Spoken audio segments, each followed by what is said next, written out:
Hello, നമസ്കാരം. തീർച്ചയായും കഴിഞ്ഞ ദിവസങ്ങളിലാണ് ഈ മൃഗബലിയുമായി ബന്ധപ്പെട്ട ഒരു വീഡിയോ സമൂഹ മാധ്യമങ്ങളിൽ പ്രചരിക്കുന്നതായി നമ്മുടെ ശ്രദ്ധയിൽപ്പെട്ടത്. അപ്പൊ അതുമായി ബന്ധപ്പെട്ടുകൊണ്ട് തന്നെ പ്രാഥമികമായി അന്വേഷിച്ചപ്പോൾ അത് ഇവിടെ ചക്കരക്കൽ പ്രദേശത്ത് മുതുകുറ്റി പ്രദേശത്ത് വെച്ച് നടന്നതാണ് എന്നാണ് അറിയാൻ വേണ്ടി സാധിച്ചത്. അപ്പോ തീർച്ചയായും ആ വീഡിയോയുമായി ബന്ധപ്പെട്ടുകൊണ്ട് ഒരു ഞെട്ടലുളവാക്കുന്ന സംഭവമാണ് നമുക്കെല്ലാം മനസ്സിലാക്കാൻ വേണ്ടി സാധിച്ചിട്ടുള്ളത്. ഒന്ന്, ഈ മൃഗബലി എന്ന് പറയുന്ന സംവിധാനം അത് നമ്മുടെ നാട്ടിൽ നിരോധിച്ച ഒരു കാര്യമാണ്. വളരെ പ്രാകൃതമായി നേരത്തെ നമ്മുടെ നാട്ടിലുണ്ടായിരുന്ന അന്ധവിശ്വാസങ്ങളുടെ ഭാഗമായി ചെയ്തു വന്നിരുന്ന ഒരു കാര്യമാണ് ഈ മൃഗബലി ഉൾപ്പെടെയുള്ള കാര്യങ്ങൾ. അത് നമ്മുടെ സമൂഹം ആർജിച്ചെടുത്ത നവോത്ഥാന മുന്നേറ്റത്തിന്റെ എല്ലാം ഭാഗമായി സാംസ്കാരികമായി നമ്മൾ മാറി വന്നതിന്റെ എല്ലാം ഭാഗമായി നമ്മുടെ നാട്ടിൽ ഇന്ന് ഇല്ലാത്ത ഒരു കാര്യമാണ്. നിയമം വിധേനയും നിരോധിച്ച ഒരു കാര്യമാണ്. അപ്പൊ ഇതിൽ രണ്ട് പ്രധാനപ്പെട്ട വിഷയങ്ങളാണ് ഈ വീഡിയോ കാണുന്ന നമുക്കെല്ലാം അല്ലെങ്കിൽ പൊതുജനങ്ങൾക്ക് മനസ്സിലാക്കാൻ വേണ്ടി സാധിക്കുന്നത്. ഒന്ന്, ഈ നിരോധിച്ച ഒരു കാര്യത്തെ വീണ്ടും നമ്മുടെ പൊതുസമൂഹത്തിനകത്തേക്ക് കൊണ്ടുവരുന്നു എന്നുള്ള അപകടകരമായിട്ടുള്ള ഒരു വസ്തുത ഇതിനകത്തുണ്ട്.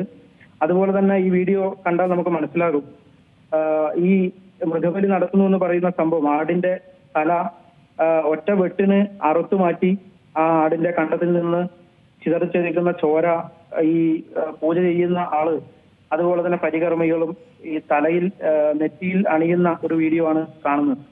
വളരെ പ്രാകൃതമായിട്ടുള്ള ഒരു രീതിയാണ് ഇതിൽ നിന്ന്, വളരെ മനുഷ്യത്വരഹിതമായിട്ടുള്ള ഒരു രീതിയാണ് നമുക്ക് ഇതിൽ നിന്ന് മനസ്സിലാക്കാൻ വേണ്ടി പറ്റുന്നത്. അതുപോലെ തന്നെ ഈ ആടിനെ വെട്ടാൻ വേണ്ടി ഉപയോഗിക്കുന്ന മൃഗബലിക്ക് ഉപയോഗിക്കുന്ന ഒരു വാള്, മൂർച്ചയേറിയ വലിയ ഒരു വാള്, മാരകായുധം കൊണ്ടാണ് ഈ കൃത്യം നടത്തിയിരിക്കുന്നത്. അപ്പൊ രണ്ട് കാര്യങ്ങളാണ്. ഒന്ന്, ഈ നിരോധിച്ച മൃഗബലിയുമായി ബന്ധപ്പെട്ടുകൊണ്ടുള്ള കാര്യങ്ങൾ വീണ്ടും നമ്മുടെ നാടിനകത്തേക്ക് കടന്നു വരുന്നു എന്നുള്ള അപകടകരമായിട്ടുള്ള ഒരു വസ്തുതയും, അതുപോലെ തന്നെ എന്ത് അടിസ്ഥാനത്തിലാണ് ഇത്തരം മാരകായുധങ്ങൾ ഈ പൂജകൾ നടത്തുന്ന ആളുകൾ കൈവശം വെക്കുന്നത് എന്നുള്ള ഉൾപ്പെടെയുള്ള ഞെട്ടിപ്പിക്കുന്ന വിവരങ്ങളാണ് ഈ വീഡിയോ കണ്ടിട്ടുള്ള ഭാഗമായി നമുക്ക് മനസ്സിലാക്കാൻ വേണ്ടി സാധിച്ചിട്ടുള്ളത്. തീർച്ചയായും ഇത്തരത്തിലുള്ള സംഭവങ്ങൾ നമ്മുടെ കേരളത്തിന്റെ മണ്ണിലേക്ക് തിരിച്ചു വരുന്നു എന്നുള്ളത് ഞെട്ടിപ്പിക്കുന്ന സംഭവമാണ്. ഇത് മാത്രമല്ല, ഈ കഴിഞ്ഞ ദിവസങ്ങളിൽ തന്നെയാണ് നമ്മൾ വിദ്യാർത്ഥികളെ പാദപൂജ ചെയ്യിക്കുന്ന സ്കൂളുകൾ, അധ്യാപകർ ഈ നമ്മുടെ നാട്ടിലകത്ത് വീണ്ടും പ്രത്യക്ഷപ്പെടുന്ന രീതി നമ്മൾ കണ്ടിട്ടുള്ളത്. ഇത്തരം സംഭവങ്ങളെല്ലാം നമ്മുടെ സമൂഹത്തെ, പ്രത്യേകിച്ച് കേരളത്തെ വലിയ മുന്നേറ്റം വിദ്യാഭ്യാസ മേഖലയിലും സാംസ്കാരിക മേഖലയിലും ആർജിച്ച നമ്മുടെ കേരളത്തെ വീണ്ടും വർഷങ്ങൾ പിറകോട്ട് അടുപ്പിക്കുന്ന ഒരു പ്രവണതയാണ് ഇത്തരക്കാർ ചെയ്തുകൊണ്ടിരിക്കുന്നത്. അതുകൊണ്ട് കർശനമായിട്ടുള്ള നടപടി ഇതിനകത്ത് വേണം എന്നാണ് ഡിവൈഎഫ്ഐ ആഗ്രഹിക്കുന്നത്. അതുമായി ബന്ധപ്പെട്ടുകൊണ്ട് തന്നെ ഞങ്ങൾ പ്രാദേശികമായി ഇവിടെ ചക്കരക്കൽ പോലീസ് സ്റ്റേഷനിലും അതുപോലെ തന്നെ കണ്ണൂരിൽ ACPക്കും SP-ക്കും ഉൾപ്പെടെ പരാതി കൊടുത്തിട്ടുണ്ട്. ആ പരാതിയുമായി ബന്ധപ്പെട്ട് പ്രാഥമികമായി അവർ അന്വേഷണം നടത്തിയിട്ടുണ്ട് എന്നാണ് ഞങ്ങൾ മനസ്സിലാക്കുന്നത്. ഈ സംഭവത്തിൽ നേരിട്ട് പങ്കെടുത്തിട്ടുള്ള ആളുകളെ പോലീസ് വിളിച്ച് ആദ്യം പ്രാഥമിക അന്വേഷണം എന്നുള്ള നിലയിൽ അവരോട് കാര്യങ്ങൾ അന്വേഷിച്ചിട്ടുണ്ട് എന്നാണ് മനസ്സിലാക്കാൻ വേണ്ടി സാധിക്കുന്നത്. തീർച്ചയായും ഇതിനകത്ത് നമ്മുടെ നാടിനകത്ത് എവിടെ വെച്ചാണ് ഇത് നടന്നത് എന്ന് തെളിയിക്കുകയും അതുപോലെ തന്നെ ഈ കുറ്റക്കാർക്കെതിരായിട്ടുള്ള ആയുധം, ഈ മാരകായുധം കയ്യിൽ വെച്ചു എന്നുള്ളതിന്റെ ഉൾപ്പെടെയുള്ള കാര്യങ്ങൾക്ക് കൃത്യമായ നടപടി വേണം എന്ന് തന്നെയാണ് ഞങ്ങൾ ആഗ്രഹിക്കുന്നത്. അതാണ് ഡിവൈഎഫ്ഐ ഇതുമായി ബന്ധപ്പെട്ടുകൊണ്ട് ഞങ്ങൾ മുന്നോട്ട് വെച്ചിട്ടുള്ള പ്രസ്താവനയിൽ ഞങ്ങൾ പറഞ്ഞിട്ടുള്ളത്.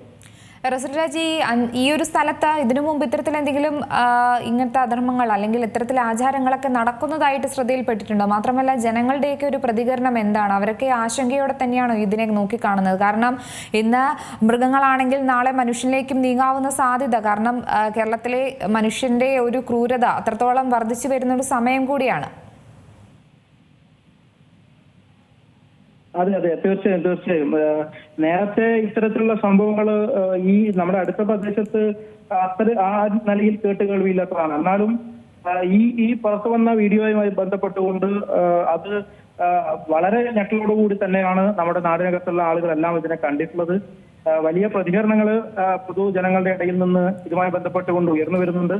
ഇത് എവിടെ വെച്ച് നടന്നു എന്ന് ഉൾപ്പെടെയുള്ള കൃത്യമായ വിവരം നമുക്ക് ലഭിക്കേണ്ടതുണ്ട്. അതുപോലെ തന്നെ ഇത് നടത്തിയവർ, അത് കേരളത്തിനകത്ത് ഇത് നിരോധിച്ച ഒരു കാര്യമാണ്. അപ്പോൾ തീർച്ചയായും അത്തരം നിരോധിച്ച ഒരു കൃത്യം നടത്തി എന്നുള്ളത് തീർച്ചയായും അത്തരക്കാർ കുറ്റക്കാർക്കെതിരെ നടപടി വേണമെന്ന് തന്നെയാണ് സാധാരണക്കാരായിട്ടുള്ള ജനങ്ങളെല്ലാം പിന്നെ പറയുന്നതും ആഗ്രഹിക്കുന്നതും. അത്തരം പ്രതികരണങ്ങളാണ് ഈ കഴിഞ്ഞ ദിവസങ്ങളിലെല്ലാം വിവിധ കോണുകളിൽ നിന്ന് ഉയർന്നു വരുന്നത്. ഏറ്റവും പുതിയ വാർത്തകളും വിശേഷങ്ങളും വിരൽ തുമ്പിലറിയാൻ സീ മലയാളം ന്യൂസ് എല്ലാ ഡിജിറ്റൽ പ്ലാറ്റ്ഫോമുകളിലും ലഭ്യം.